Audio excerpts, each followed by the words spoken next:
ജീവിത ബറക്കത്തിന് 5 വഴികൾ ഹബീബായ റസൂലുള്ളാഹി സ്വല്ലല്ലാഹു അലൈഹി വസല്ലമ തങ്ങൾ പഠിപ്പിച്ചതു കാണാം. ഒന്നാമത്തത്, ധാരാളമായി ലാ ഹൗല വലാ ഖുവത ഇല്ലാ ബില്ലാഹ് എന്ന ദിക്ർ നമ്മൾ വർദ്ധിപ്പിച്ചാൽ അവന് റിസ്ഖ് വിശാലമായിട്ട് അവന്റെ എല്ലാ ഗുഡ്സായിട്ടുള്ള ജീവിതവും നീങ്ങിപ്പോയി വിശാലമാകുമെന്ന് ഹദീസിലൂടെ പഠനം നമുക്ക് കാണാവുന്നതാണ്.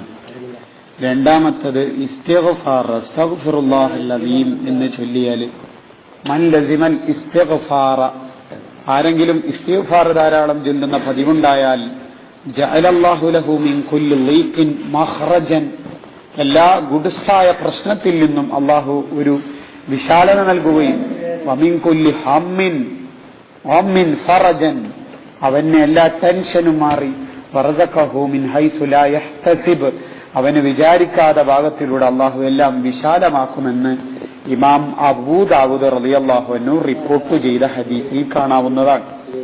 പ്രത്യേകിച്ച് തഹജ്ജുദിന്റെ സമയത്ത് 70 തവണ അസ്തഗ്ഫിറുല്ലാഹൽ അദീം ചൊല്ലുകയാൽ അവന്റെ അർശിന്റെ തണലും, അസർ നിസ്കാര ശേഷം 70 തവണ അസ്തഗ്ഫിറുല്ലാഹ് ചൊല്ലിയാൽ അവന് 70 കൊല്ലത്തെ ദോഷം പൊറുക്കുകയും ചെയ്യുമെന്ന് ഹദീസിലൂടെ ഹബീബ് നബി സല്ലല്ലാഹു അലൈഹി വസല്ലം പഠിപ്പിച്ചതു കാണാം. മൂന്നാമത്തത്, എല്ലാ രാത്രിയും സൂറത്തുൽ വാഖിഅ പാരായണം ചെയ്യുക. ഒരു ഹദീസിൽ കാണാം, സൂറത്തുൽ വാഖിഅ എന്നതിന്റെ മറ്റൊരു പേരാണ് സൂറത്തുൽ ഗിനാ, അത് ഐശ്വര്യത്തിന്റെ സൂറത്താണ്. അതോതിയവന് ദാരിദ്ര്യം ഇല്ലേ ഇല്ല, ലം തസിബ്ഹു ഫാഖ, അവനൊരിക്കലും ദാരിദ്ര്യം ഉണ്ടാവുകയില്ല. ഈ ഹദീസ് റിപ്പോർട്ട് ചെയ്ത സയ്യിദുനാ അബ്ദുല്ലാഹ് ഇബ്നു മസ്ഊദ് റളിയല്ലാഹു അൻഹു, ആ മഹാനവറുകൾ വഫാത്താവാനിരിക്കുമ്പോൾ ധാരാളം പെൺകുട്ടികൾ ഉണ്ടായിരുന്നു. സയ്യിദുനാ ഉസ്മാൻ ഇബ്നു അഫ്ഫാൻ റളിയല്ലാഹു അൻഹു അവിടുന്ന് ഖജനാവിൽ നിന്ന്, പൊതുമുതലിൽ നിന്ന് പാവപ്പെട്ടവർക്കുള്ള സ്വത്ത് കൊടുത്തേക്കട്ടെയോ, നിങ്ങൾ എന്താണ് ആഗ്രഹിക്കുന്നത്, മരിക്കുന്ന സമയത്ത് നിങ്ങൾ ഒരുപാട് പെൺമക്കളെ ബാക്കിയാക്കിയിട്ടാണല്ലോ വഫാത്താവുന്നത് എന്ന് ചോദിച്ചപ്പോൾ അവിടുന്ന് പറയാണ്, ഒരു സ്വത്തും എന്റെ പെൺമക്കൾക്ക് നിങ്ങൾ ബാക്കിയാക്കേണ്ടതില്ല, ഞാൻ അവർക്ക് സൂറത്തുൽ വാഖിഅ പഠിപ്പിച്ചു കൊടുത്തിട്ടുണ്ട്. നബി സല്ലല്ലാഹു അലൈഹി വസല്ലം പഠിപ്പിച്ചതാണ്, ഫഖറഉഹ, നിങ്ങൾ അതിനെ ഓതുകയും വഅല്ലിമുഹ ഔലാദക്കും, നിങ്ങൾ ഈ സൂറത്തിനെ പാരായണം ചെയ്യുന്നതോടൊപ്പം നിങ്ങളുടെ മക്കൾക്ക് പഠിപ്പിച്ചു കൊടുക്കുകയും ചെയ്യണമെന്ന് ഇബ്നു മർദവൈഹി റിപ്പോർട്ട് ചെയ്ത ഹദീസ് ഇമാം സുയൂത്തി റഹിമഹുല്ല അവിടുത്തെ ഹുസൂലുർ റിസ്ഖ് എന്ന കിതാബിന്റെ 2-ാം പേജിൽ രേഖപ്പെടുത്തുന്നുണ്ട്. ഏതായാലും എനിക്ക് ഈ സൂറത്തുള്ള കാലത്തോളം എന്റെ മക്കൾക്ക് ഒരു ദാരിദ്ര്യവും ഭയക്കുന്നില്ലെന്ന് അബ്ദുല്ലാഹ് ഇബ്നു മസ്ഊദ് തങ്ങളുടെ ആ വിശാല മനസ്സും ഈമാനിക ആവേശവും നമുക്കുണ്ടായി. എല്ലാ ദിവസവും ഈ സൂറത്ത് ഓതുന്ന പതിവ് നമുക്കുണ്ടാവണം.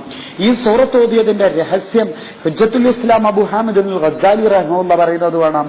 അവൻ വിശാലമായ സമ്പത്തുണ്ടായിട്ട് കോടിപതിയും ലക്ഷപതിയും ആവും എന്നൊന്നുമല്ല, സ്വന്തം കാലിൽ നിൽക്കാനുള്ള പക്വതയും ആരുടെ മുന്നിലും കൈനീട്ടാതെയുള്ള ജീവിതവും ഐശ്വര്യവും, അതോടൊപ്പം അള്ളാഹുവിന് ആരാധന ചെയ്യാനുള്ള തൗഫീഖും കിട്ടും. അള്ളാഹു ഈ സൂറത്തിന്റെ ബറക്കത്ത് കൊണ്ട് അത് നമുക്ക് നൽകുമാറാവട്ടെ.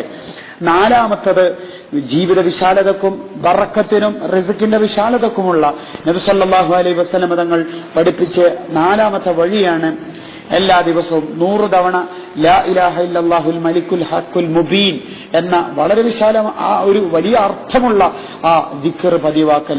അങ്ങനെ ഓതിയാൽ, അതിങ്ങനെ ചൊല്ലിയാൽ കാന ലഹു അമാനം മിനൽ ഫഖർ, അവന് ദാരിദ്ര്യത്തിൽ നിന്ന് നിർഭയത്വമുണ്ടാവുകയും വൻസം മിൻ വശത്തുൽ ഖബർ, അവന്റെ ഖബറിന്റെ ഏകാന്തതയിൽ നിന്ന് അവനൊരു കൂട്ടുകാരനായിട്ട് ആ ദിക്ർ അമലുക സ്വാലിഹ്, നിന്റെ സ്വാലിഹായ കർമ്മമാണെന്ന് ഞാൻ വരികയും ചെയ്യുന്ന ഒരു ഖബറിന്റെ കൂട്ടുകാരനായിട്ട് മാറുമെന്ന് ഹബീബ് മുത്ത റസൂലുള്ളാഹി സ്വല്ലല്ലാഹു അലൈഹി വസല്ലം തങ്ങൾ പഠിപ്പിച്ച ഹദീസ് ഇമാം അബൂ നുഐമും ഇമാം ഖതീബും ഇമാം മാലിക് തങ്ങളും ഇമാം ദൈലമിയും ഒക്കെ ധാരാളം പണ്ഡിതന്മാർ റിപ്പോർട്ട് ചെയ്തതു കാണാം.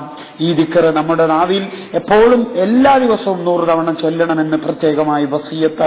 5-ാമത്തെ വഴി, അവസാനത്തെ വഴി, റിസ്ഖിന്റെ വിശാലതക്ക്, ജീവിതത്തിന്റെ ബറക്കത്തിന്, സ്വന്തം കാലിൽ നിൽക്കാനുള്ള പക്വതക്ക്, ആരുടെ മുന്നിലും കൈനീട്ടേണ്ട ഒരു ഗതികേട് വരാതിരിക്കാൻ, കടക്കാർ മരിക്കുന്ന സമയത്ത് മയ്യത്ത് മുന്നിൽ വെച്ചിട്ട് അടിപിടി കൂടുന്നത് ഒഴിവാക്കാൻ, നമുക്ക് നമ്മുടെ ജീവിതത്തിന്റെ വിശാലത കിട്ടാൻ വേണ്ടി 5-ാമത്തെ വഴി സൂറത്തുൽ ഇഖ്ലാസ് നമ്മൾ വീട്ടിലേക്ക്, ഹോസ്റ്റലിലെ റൂമിലേക്ക്, ഗൾഫുകാരാണെങ്കിൽ റൂമിലേക്ക് കയറുമ്പോൾ 1 തവണ ഖുൽ ഹുവല്ലാഹു അഹദ് ഓതുക. അങ്ങനെ എല്ലാ ദിവസവും ഓതുന്ന ഒരു പതിവുണ്ടെങ്കിൽ നഫത്തുൽ ഫഖർ, അവന് ആ വീട്ടുകാർക്ക് ദാരിദ്ര്യമില്ല, അവന്റെ അയൽവാസികൾക്കും ദാരിദ്ര്യമില്ലെന്ന് മുത്തുനബി സല്ലല്ലാഹു അലൈഹി വസല്ലം തങ്ങൾ പഠിപ്പിച്ചത് ഇബ്നു മസ്ഊദ് തങ്ങൾ ഉദ്ധരിക്കുന്ന ഹദീസിൽ ഇമാം ത്വബറാനി തങ്ങൾ ഉദ്ധരിക്കുന്നു. അള്ളാഹു നമ്മളെല്ലാം ദാരിദ്ര്യത്തിൽ നിന്ന് ഒഴിവായി നല്ല ജീവിതത്തിലെത്താൻ തൗഫീഖ് ചെയ്യുമാറാവട്ടെ. വആഖിറു ദഅവാനാ അൽഹംദുലില്ലാഹി റബ്ബിൽ ആലമീൻ. അസ്സലാമു അലൈക്കും.